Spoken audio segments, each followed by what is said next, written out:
बिस्मिल्लाहिर्रहमानिर्रहीम। अस्सलाम वालेकुम डियर स्टूडेंट्स। हम चैप्टर नंबर फर्स्ट ईयर का सेक्शन शुरू कर रहे हैं, टेक्निक्स इन बायोलॉजी। जितने भी इम्पॉर्टेंट बायोलॉजिकल स्ट्रक्चर्स हैं, और जाहिर सी बात है कि बायोलॉजिकल स्ट्रक्चर में सबसे इम्पॉर्टेंट स्ट्रक्चर कौन सा है? सेल। तो इस सेल के अंदर दो बड़े मसले हैं, टू मेन प्रॉब्लम्स। और दो प्रॉब्लम्स क्या हैं कि एक तो उसका साइज़ जो है वो स्मॉल है, और इसकी वजह से आप मेजॉरिटी ऑफ द सेल्स को आंखों से नहीं देख सकते। They are not visible. आपको आम आंख से आप उसे देख नहीं सकते, दिखाई नहीं देते अपने स्मॉल साइज़ की छोटी जसामत की वजह से। दूसरा प्रॉब्लम जो है सेल का ट्रांसपेरेंट नेचर है कि मेजॉरिटी जो सेल्स हैं उनके अंदर कोई कलर मौजूद नहीं है जो लाइट को रिफ्लेक्ट कर सके। याद रखें कि हम ज़िंदगी में उन चीज़ों को देख सकते हैं जो लाइट को रिफ्लेक्ट करें। लाइट में 7 कलर है, जो किसी एक कलर को या 2 कलर को या सारे कलर्स को रिफ्लेक्ट करें तो हम उस चीज़ को देख सकते हैं। लेकिन अगर किसी चीज़ से लाइट गुजर रही हो और वापस ना आ रही हो तो उस चीज़ को आप देख नहीं सकते। तो बॉडी के अंदर, ऑर्गेनिज्म के अंदर बहुत सारे सेल्स, सारे नहीं लेकिन बहुत सारे सेल्स ट्रांसपेरेंट है, जैसे लाइट आर पार होती है और आप उसे देख नहीं सकते। चाहे आप उसे कितना ही उसकी साइज़, उसकी जसामत चाहे कितनी ही बड़ी क्यों ना हो, आप उसे देख नहीं सकते क्योंकि वो ट्रांसपेरेंट होते हैं। तो इन मसाइल को हल करने के लिए हमारे पास तरीके हैं बायोलॉजी के अंदर, और उन तरीकों को हम क्या कहेंगे? टेक्निक्स। और हम इस सेशन के अंदर अगले 5-6 लेक्चर्स में हम ये टेक्निक्स पढ़ेंगे कि हम किस तरह से सेल को देख सकते हैं, किस तरह से सेल को हम स्टडी कर सकते हैं। तो इन मसाइल को हल करने के लिए जो हम टेक्निक्स इस्तेमाल करते हैं बायोलॉजी के अंदर, उसमें सबसे पहला और सबसे इम्पॉर्टेंट टेक्निक है माइक्रोस्कोपी। कौन सी टेक्निक है? माइक्रोस्कोपी। तो शुरू करते हैं आज की पहली technique, microscopy.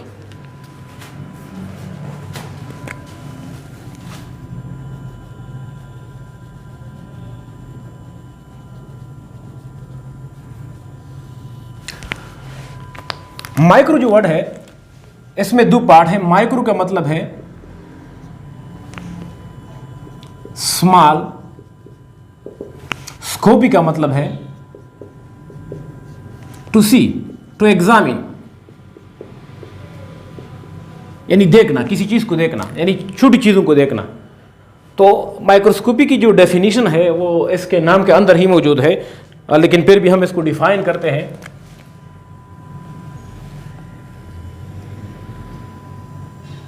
The technique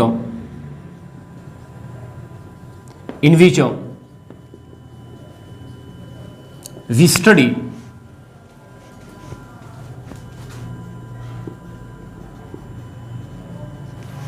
smaller objects with the help of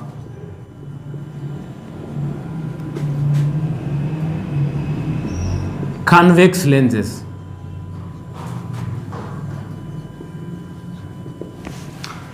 कि कॉन्वेक्स लेंसेज की मदद से हम छोटी चीज़ों को देख सके, उनका मुताला कर सके, तो उस टेक्निक को हम कहेंगे, उस टेक्निक को हम कहते हैं माइक्रोस्कोपी। माइक्रोस्कोपी की टेक्निक में जो डिवाइस इस्तेमाल होती है, जो आला हम, जो इंस्ट्रूमेंट हम इस्तेमाल करते हैं, उस इंस्ट्रूमेंट को हम नाम देते हैं माइक्रोस्कोप का।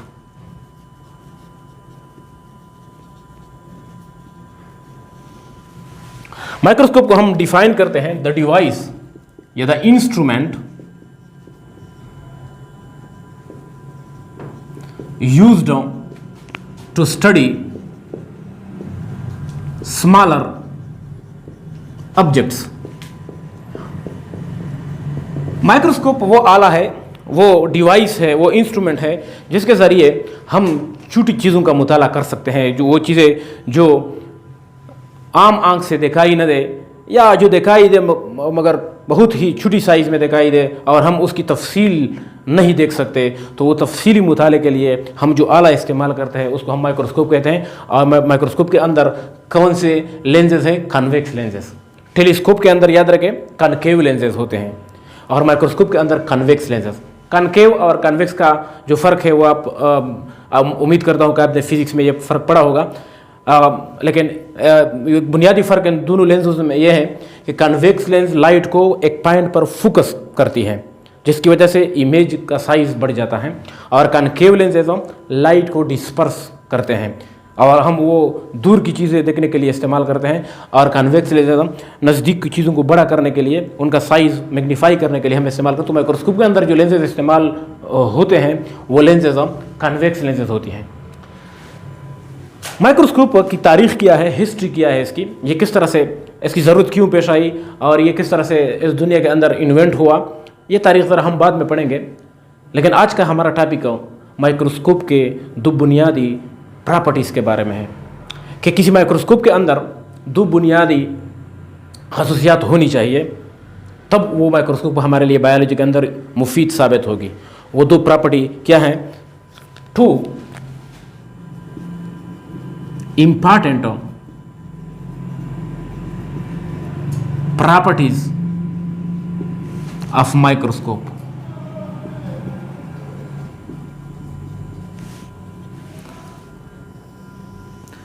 किसी भी माइक्रोस्कोप के अंदर ये दोनों प्रॉपर्टीज मौजूद होनी चाहिए। अगर ये इन दोनों प्रॉपर्टी में से कोई एक भी प्रॉपर्टी मौजूद ना हो तो ये माइक्रोस्कोप हमारे लिए इतना यूज़फुल नहीं होता, और उसकी वजूहात हम देखेंगे। वो प्रॉपर्टी कौन सी है? उसमें नंबर 1 पे आ रहा है हमारे पास मैग्नीफिकेशन। किसी भी माइक्रोस्कोप के अंदर सबसे बुनियादी जो खासियत होनी चाहिए वो है मैग्नीफिकेशन की, और दूसरी खासियत जो किसी भी माइक्रोस्कोप के अंदर मौजूद होनी चाहिए वो है रिजोल्यूशन।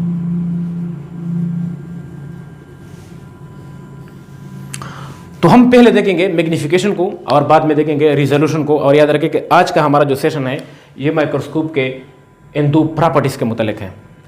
आल्दो कि ये दो प्रॉपर्टीज़ हमारे कोर्स के अंदर इतनी तफसीली से मौजूद नहीं है, लेकिन चूँकि ये डेली लाइफ का भी मसला है, हम जो मोबाइल के कैमरे इस्तेमाल करते हैं या जो हम नज़दीक का जो चश्मा इस्तेमाल करते हैं, तो इन चीज़ों को समझने के लिए भी मैं चाहता हूँ कि इस टॉपिक को थोड़ी बहुत तफसील में हम पढ़ें। और ये माइक्रोस्कोप के फंक्शन को समझने के लिए भी ज़रूरी है कि हम ये दो प्रॉपर्टीज़ को समझें। तो पहली प्रॉपर्टी क्या हुई? Magnification.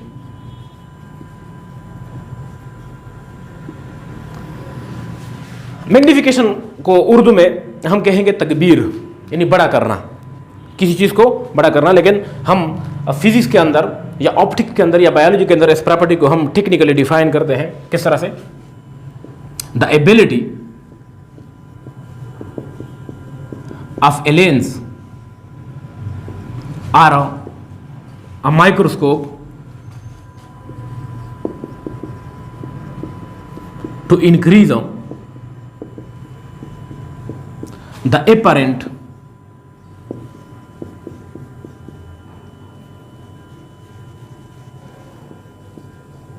size of an object।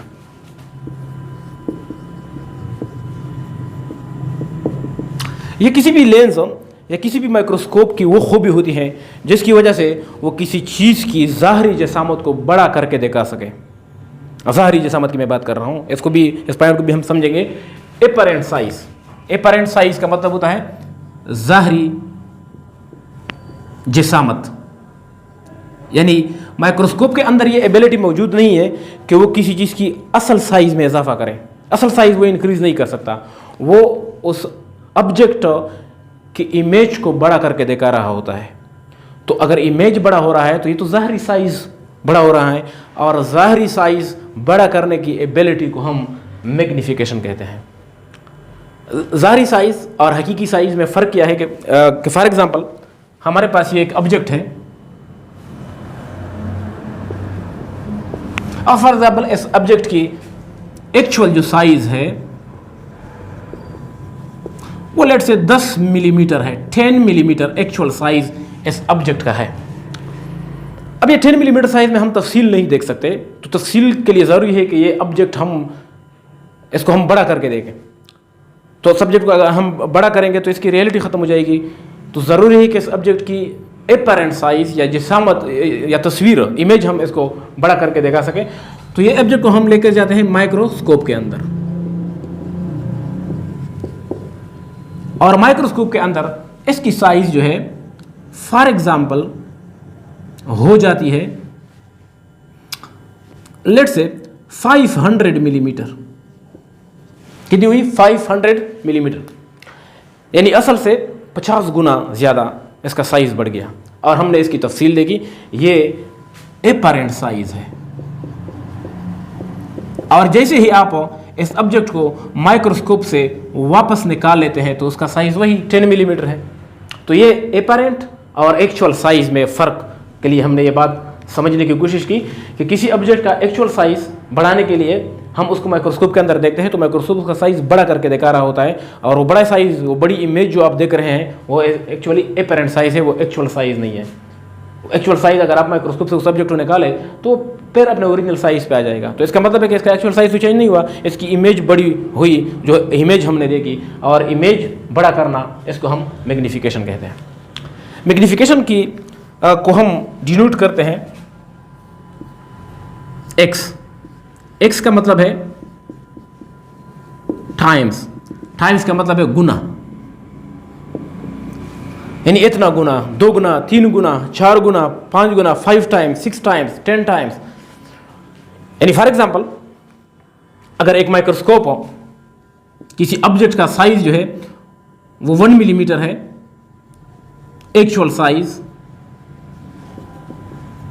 और कोई माइक्रोस्कोप इसका साइज 100 मिलीमीटर, 100 मिलीमीटर तक बढ़ा सकता है, तो हम कहेंगे कि इस माइक्रोस्कोप की मैग्नीफिकेशन पावर क्या हुई?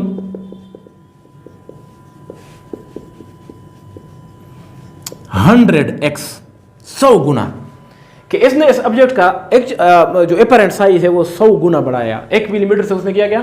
100 मिलीमीटर तक। तो ये सिंपल सी बात है, इसको हम x से, आप जब भी माइक्रोस्कोप की ऑब्जेक्टिव्स या आईपीस को देखेंगे तो उसके ऊपर लिखा होगा 10x, 20x, 60x, यानी अगर किसी ऑब्जेक्टिव के ऊपर 60x लिखा हुआ है तो इसका ये मतलब है कि इस ऑब्जेक्टिव में ये पावर है कि किसी ऑब्जेक्ट का साइज, एपरेंट साइज 60 गुना बढ़ा सकता है।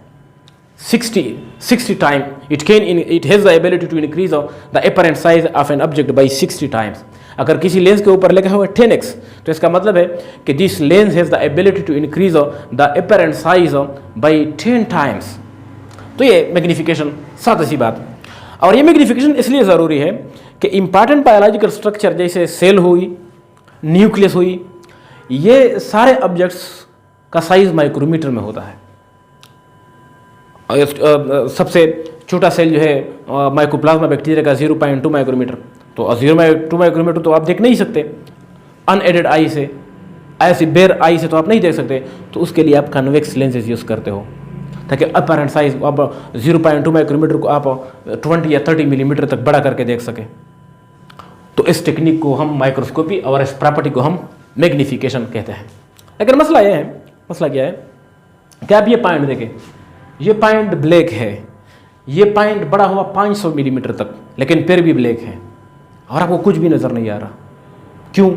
क्योंकि इस माइक्रोस्कोप के अंदर मैग्नीफिकेशन तो मौजूद है, लेकिन क्या है ये? रिजोल्यूशन। रिजोल्यूशन को हम समझने की कोशिश करते हैं कि रिजोल्यूशन क्यों ज़रूरी है। क्यों ज़रूरी है? आप इस पॉइंट को देखें कि ये पॉइंट छोटा है, ब्लैक है, डार्क है, ये बड़ा हुआ डार्क है, आपको कोई तफसील नज़र नहीं आ रही। आल दो के मैग्नीफिकेशन मौजूद है, पॉइंट का साइज़ बड़ा हुआ, लेकिन आपको कोई तफसील नज़र नहीं आ रही, क्योंकि इस माइक्रोस्कोप के अंदर कौन सी एबिलिटी नहीं है? रिजोल्यूशन की। तो ज़रूरी है कि माइक्रोस्कोप के अंदर दोनों प्रॉपर्टीज़ मौजूद हो, मैग्नीफिकेशन की भी और रिजोल्यूशन की भी। एक माइक्रोस्कोप ने एक सेल को 1000 गुना बड़ा किया, 1000 टाइम उसकी साइज़ इंक्रीज़ की, लेकिन अगर उस सेल के अंदर आप प्लाज्मा मेम्ब्रेन, न्यूक्लियस, माइटोकॉन्ड्रिया के दरमियान फ़र्क न कर सके, तो इसका मतलब है कि इस माइक्रोस्कोप में मैग्नीफिकेशन तो मौजूद थी लेकिन रिजोल्यूशन मौजूद नहीं थी। और सेल के मुख्तलिफ हिस्सों को एक दूसरे से अलग देखने के लिए ज़रूरी है कि उस लेंस के अंदर, उस माइक्रोस्कोप के अंदर रिजोल्यूशन की एबिलिटी भी मौजूद हो। रिजोल्यूशन क्या है, आइए समझने की कोशिश करते हैं। माइक्रोस्कोप की दूसरी प्रॉपर्टी को समझने की कोशिश करते हैं जो कि रिजोल्यूशन है। रिजोल्यूशन की डिफिनीशन हम पढ़ेंगे इसके डायनामिक्स में हम जाएंगे थोड़ी बहुत, ज़्यादा डिटेल नहीं, जितना हमारे लिए ज़रूरी बायोलॉजी के अंदर उतना समझने की कोशिश करेंगे। लेकिन साथ में उससे पहले आप सादा सी बात ये समझ लें कि किसी तस्वीर की सफाई, कि उस तस्वीर के अंदर उस तस्वीर के जो मुख्तलिफ हिस्से हैं वो आपको कितने साफ़ नज़र आ रहे हैं। अगर ज़्यादा साफ नज़र आ रहे हैं तो इसका मतलब है कि जिस कैमरे ने, जिस लेंस ने ये फ़ोटो, ये तस्वीर बनाई है, उसकी रिजोल्यूशन ज़्यादा है। लेकिन अगर आपको इमेज ब्लर नज़र आ रहा है, ब्लर इमेज, धुंधला इमेज, उसमें आपको किसी इंसान के चेहरे की तस्वीर है, उसमें आपको उसके दांत, कान, नाक और उसके बाल जो है, दाढ़ी के या मूंछ के बाल, वो आपको क्लियर नज़र नहीं आ रहे, तो इसका मतलब है कि जिस कैमरे ने ये तस्वीर बनाई है, उस लेंस, उस कैमरे की रिजोल्यूशन पावर क्या हुई? कमज़ोर हुई, वीक हुई। तो ये बुनियादी नुक्ता डिफाइन करते हैं रिजोल्यूशन को हम। The ability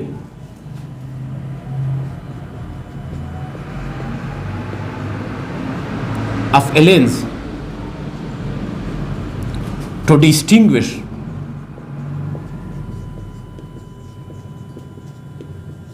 between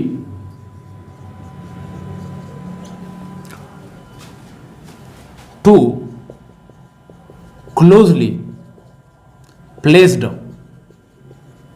points.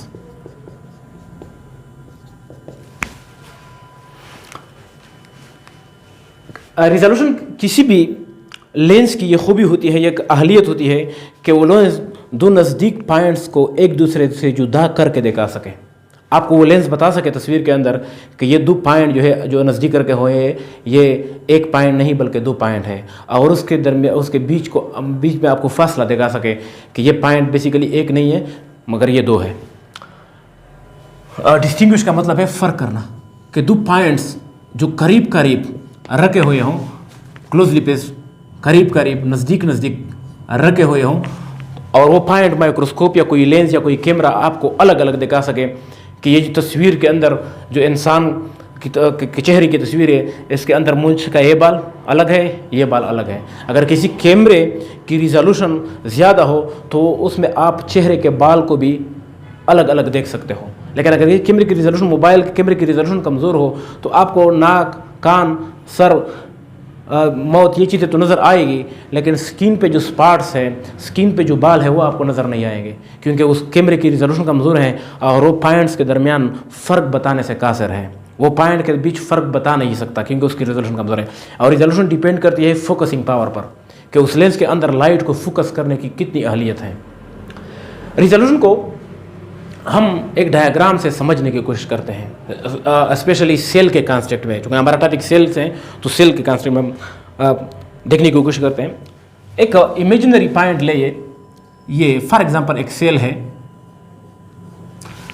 और ये जो सेल है ये इतना छोटा है कि हमें अनएडेड आई, नेकेड आई से नज़र नहीं आ रहा, इनविजिबल है। तो क्या करेंगे? इसको माइक्रोस्कोप के अंदर रखेंगे। माइक्रोस्कोप अपने मैग्निफिकेशन पावर के ज़रिए से इस सेल को, एपरेंट साइज को, फॉर एग्जाम्पल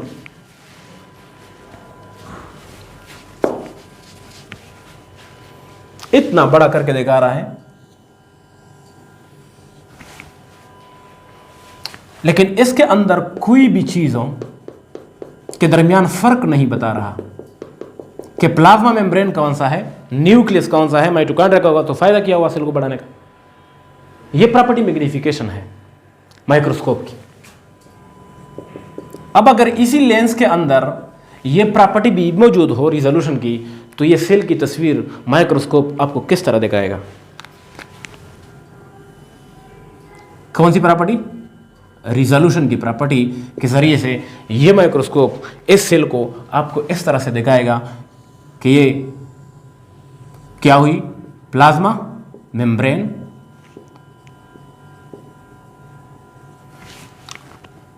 ये क्या हुई?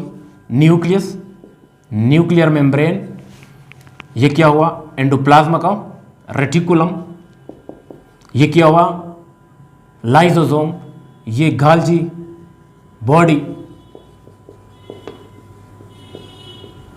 ये माइटोकॉन्ड्रिया। अब सेल के मुख्तलिफ हिस्सों को माइक्रोस्कोप ने अलग अलग करके दिखाया। क्यों दिखाया? क्योंकि सेल माइक्रोस्कोप के अंदर जो लेंस है उसमें रिजोल्यूशन की भी एबिलिटी है। और रिजोल्यूशन का मतलब क्या है कि दो करीब करीब रखी हुई चीज़ों को के दरमियान फ़र्क बता सके। रिजोल्यूशन को हम इस डायग्राम से तो आपने समझ लिया कि रिजोल्यूशन के बगैर माइक्रोस्कोप बेकार है, कोई फ़ायदा इसका नहीं है। अगर किसी माइक्रोस्कोप में सिर्फ मैग्नीफिकेशन है और रिजोल्यूशन नहीं तो इसका कोई ख़ास फ़ायदा बायोलॉजी में नहीं होता। रिजोल्यूशन की यूनिट क्या है? डेली वैसे रिजोल्यूशन की यूनिट 2-3 है, लेकिन डेली लाइफ में जो हम यूनिट इस्तेमाल करते हैं मोबाइल के ऊपर जो लिखा होता है वो है मेगापिक्सल।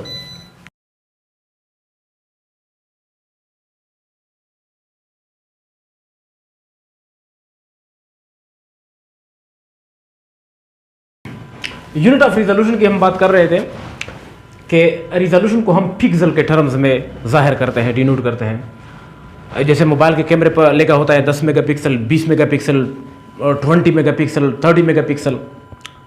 तो ये पिक्सल क्या है? ये बेसिकली रिजोल्यूशन की डिनोशन है, रिजोल्यूशन की यूनिट है।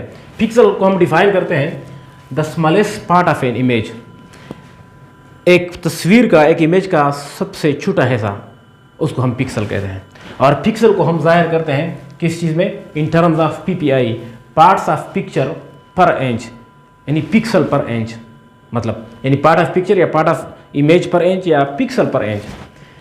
यानी एक कैमरा जब एक तस्वीर ले रहा होता है, एक लेंस जब एक तस्वीर बना रहा होता है, एक इमेज बना रहा होता है, तो उसमें कितनी एबिलिटी है कि वो 1 इंच एरिया के अंदर एक तस्वीर के कितने पॉइंट्स को कवर कर सके। अगर 1 इंच के अंदर वो एक ऑब्जेक्ट के, एक तस्वीर के ज़्यादा पॉइंट ले सके तो वो हाई रिजोल्यूशन कैमरा है। अगर एक एरिया के अंदर वो कम पार्ट्स को ले सके, एक तस्वीर के पार्ट्स को, तो वो लो रिजोल्यूशन का कैमरा है। पीपीआई का ये मतलब है। फॉर एग्जांपल आपके पास एक कैमरा है जिसकी रिजोल्यूशन 20 पिक्सल है। मेगापिक्सल की मैं बात नहीं कर रहा, 20 पिक्सल की, 20 पिक्सल, तो इसका मतलब है 20 पिक्सल। 20 पिक्सल का मतलब है कि 20 picture parts in 1 inch area के। इस कैमरे के अंदर ये एबिलिटी है कि 1 इंच एरिया में ये एक इमेज के 20 पॉइंट को कवर कर सकती है, और ये बहुत ही कम रिजोल्यूशन है। और इस 20 मेगापिक्सल के कैमरे के साथ 20 मेगापिक्सल नहीं, 20 पिक्सल के कैमरे अगर आप तस्वीर लें तो आपको एक तस्वीर के अंदर हार्डली आइज़, नोज़, इसका फ़र्क भी मुश्किल से नज़र आएगा।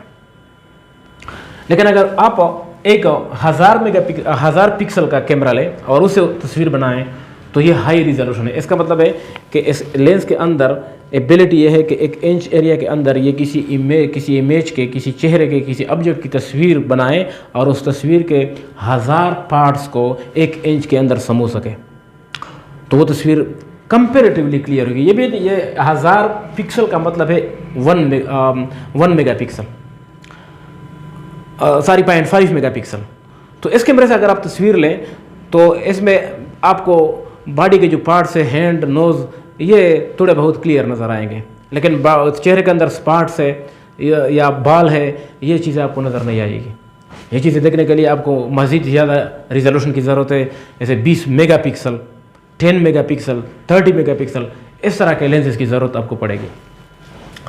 हमारी जो आँख है, ह्यूमन आई, इसमें ये एबिलिटी है कि अगर 2 पॉइंट 1 मिलीमीटर फासले पर रखे हुए हों और हम उसे 6 फुट के फासले से देख रहे हो, 6 फीट डिस्टेंस से, तो वो 2 पॉइंट हमको 2 नज़र आएंगे।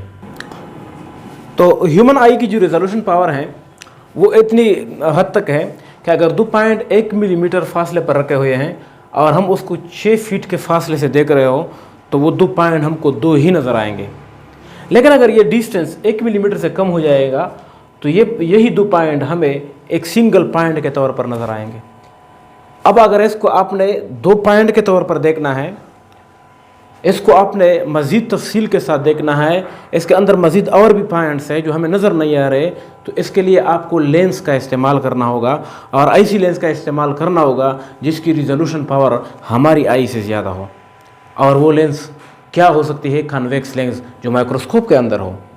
तो माइक्रोस्कोप, इसकी एक और सादा सी मिसाल ये ले लीजिए कि ये इंसान का जो बाल है उसको अगर आप नेकेड आई से देखें तो ये आपको ऐसा लगेगा कि ये कंटिन्यूस एक लाइन है, और इसके अंदर आपको पॉइंट इसलिए नज़र नहीं आ रहे, प्रोटीन के ब्लॉक्स जो है वो आपको नज़र नहीं आ रहे, क्योंकि प्रोटीन के ब्लॉक्स के अंदर जो डिस्टेंस है वो माइक्रोमीटर में है, वो 1 मिलीमीटर से कम है। तो आपको ये बाल एक ही नज़र आ रहा है कि ये फ्रॉम टिप टू एंड एक ही पॉइंट है, एक ही चीज़ है।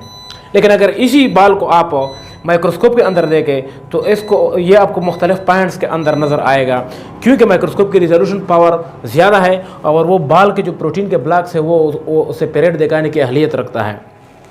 वापस इस डायग्राम की तरफ जाएं कि हमने सेल को मैग्नीफाई किया तो सेल में आपको चीज़ें अलग अलग नज़र नहीं आ रही, लेकिन अगर इसी माइक्रोस्कोप के अंदर रिजोल्यूशन पावर मौजूद है तो ये माइक्रोस्कोप आपको plasma membrane, mitochondria, Golgi body, cell के मुख्तलिफ पार्ट को अलग अलग करके दिखाएगा। तो ये रिजोल्यूशन का फ़ायदा है। अब आपने अगर ये देखना हो कि ये जो प्लाज्मा मेम्ब्रेन है ये 2 लेयर पर मुश्तमिल है, तो इसके लिए आपको मज़ीद ज़्यादा रिजोल्यूशन की ज़रूरत होगी, और वो मज़ीद ज़्यादा रिजोल्यूशन है इलेक्ट्रॉन माइक्रोस्कोप के अंदर। आपने अगर ये देखना है कि माइटोकॉन्ड्रिया डबल मेम्ब्रेन है, 2 मेम्ब्रेन पर मुश्तमिल है और इनर मेम्ब्रेन पर पार्टिकल्स मौजूद हैं, न्यूक्लियस के अंदर आपने क्रोमोसोम्स के अंदर प्रोटीन और डीएनए को अलग अलग देखना हो, तो उसके लिए आपको मज़ीद ज़्यादा रिजोल्यूशन की ज़रूरत होगी, मज़ीद ज़्यादा मैग्नीफिकेशन की ज़रूरत होगी, और आपको इस्तेमाल करना होगा इलेक्ट्रॉन माइक्रोस्कोप। तो माइक्रोस्कोप की कितनी किस्में हैं? लाइट माइक्रोस्कोप और इलेक्ट्रॉन माइक्रोस्कोप। माइक्रोस्कोप की हिस्ट्री क्या है ये हम इंशाल्लाह कल के लेक्चर में पढ़ेंगे। खुदा हाफिज़।